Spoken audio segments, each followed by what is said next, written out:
Children between the age of 6 to 12 years are in industry versus inferiority stage. What is industry? While many people think of economics or manufacturing when they hear the word industry, but industry also refers to hard work. Someone who is industrious means works hard at developing and mastering their skills to achieve something. The definition of industry is being productive upon receiving an evaluation of one's work. In some literature, industry may also be referred to as competence, which ultimately lead to confidence. What is inferiority? The definition of inferiority is an individual feeling inferior or incompetent upon receiving an evaluation of one's work. School is the most important event during this stage, and teachers play an important role as they teach the children various skills. At school, children learn how to read, write, do sums, make things. Children are learning various emotional and social skills. In order for a child to feel industrious, they need to feel that they are capable and competent, that is, productive and contributing or useful member of the society. So, at school, children learn how to produce products that have value for their culture. Reading, writing, arithmetic, science, social studies, art, gym, all of the curricula make children citizens of their community. Children acquire these skills to be a productive member of that community. During this stage, develop more of an understanding of their capacities. They start recognizing their special talents and continue to discover interest as the education improves. In previous stages, children were learning basic skills and engaging in play for fun and to receive praise and attention, with little or no attention given to the quality of work. No measurement was involved. But during this stage, there is a movement from play to work. This stage focuses on academics, competition, and social interaction. In this stage, child's performance is measured. They are getting report cards, grades, and more feedback from teachers. Grades and feedback from teachers encourage children to pay more attention to the actual quality of work. The child begins to compare themselves to peers and evaluate their competency. Through comparison, they understand their place in the world. It is at this stage that the child's peer group will gain greater significance. The child now feels the need to win approval by demonstrating specific competencies that are valued by society and begin to develop a sense of pride in their accomplishments. During social interaction with peers, some children may discover that their abilities are better than those of their friends or that their talents are highly prized by others. This can lead to feeling of competency and confidence. By feeling competent and capable, children are also able to form a strong self-concept. They feel confident when they perform better than their friends and feel competent when they can complete a task without the help of elders. Competency becomes a big part of confidence. Children seek recognition from both adults and peers that they are capable and competent. Children at this stage are becoming more aware of themselves as individuals. They work hard at being responsible, being good, and doing it right. Hurdles in achieving industry. Children who have not achieved autonomy or a sense of initiative in the previous stages may feel hesitant to take challenges at school.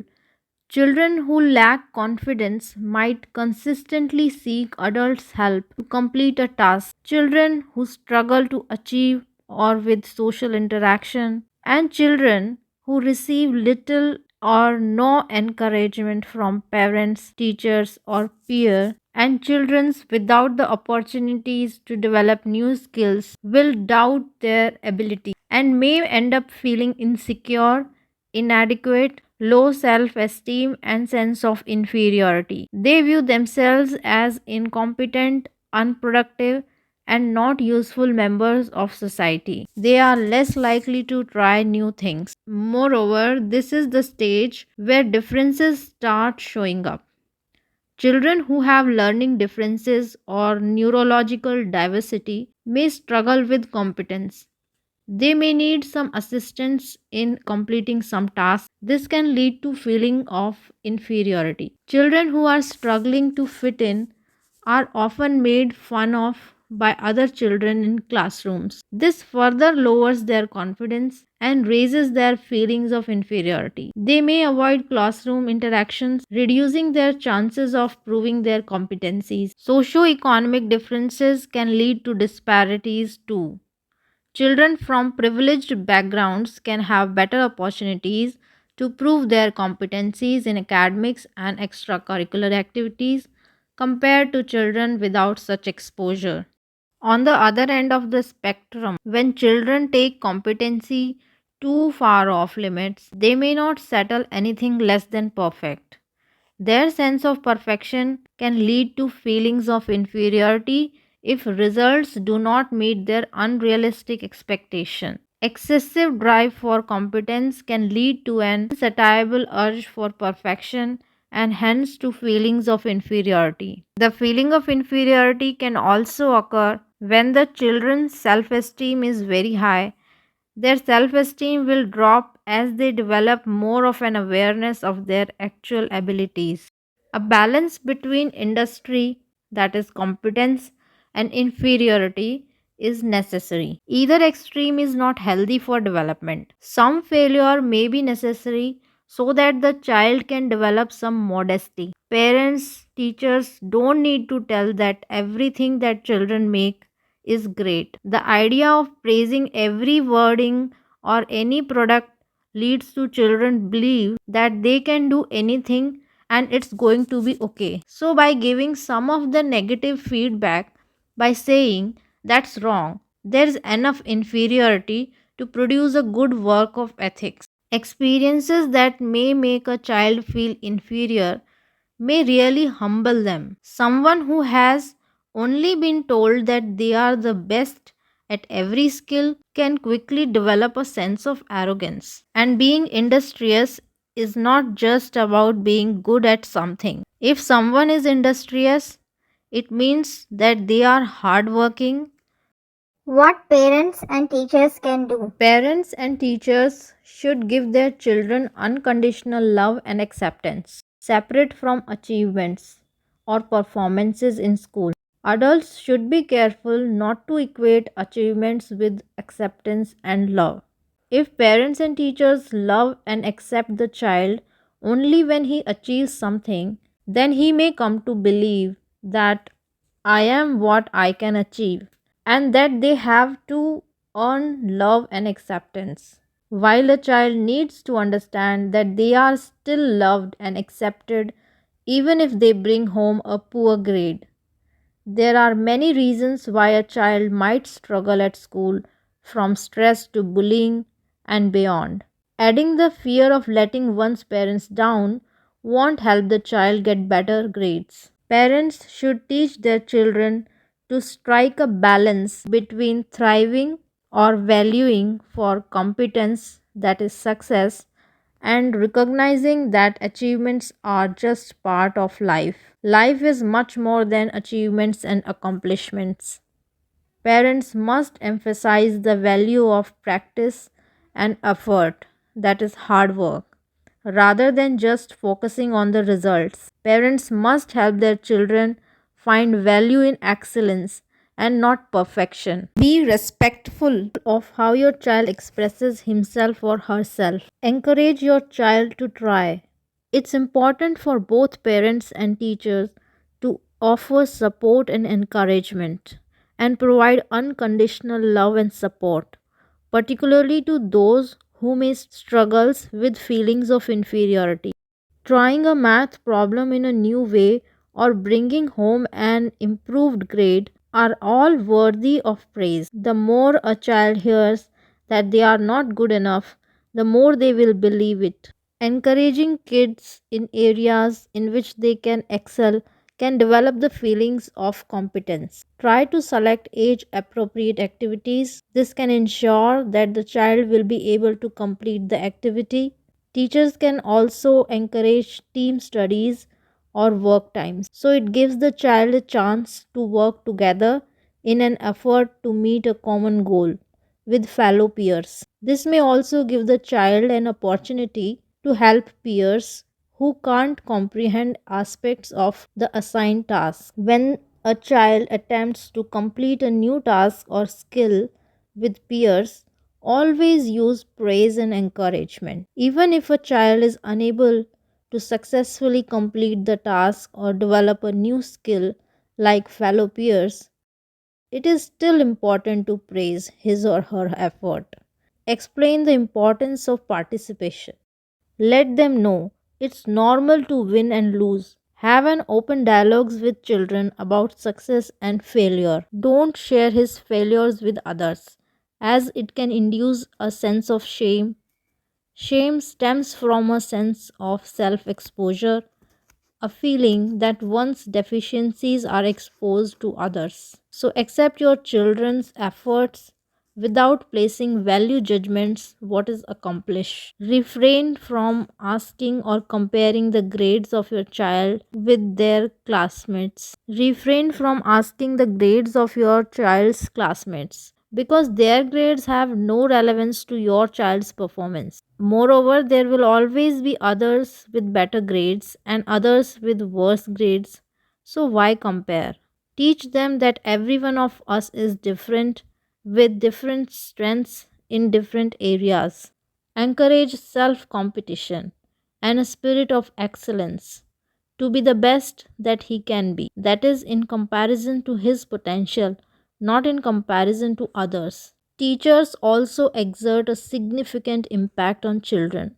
Most children tend to heed the words of their teachers more than their parents. The child who has his sense of industry encouraged at home can have it derogated at school through an insensitive teacher.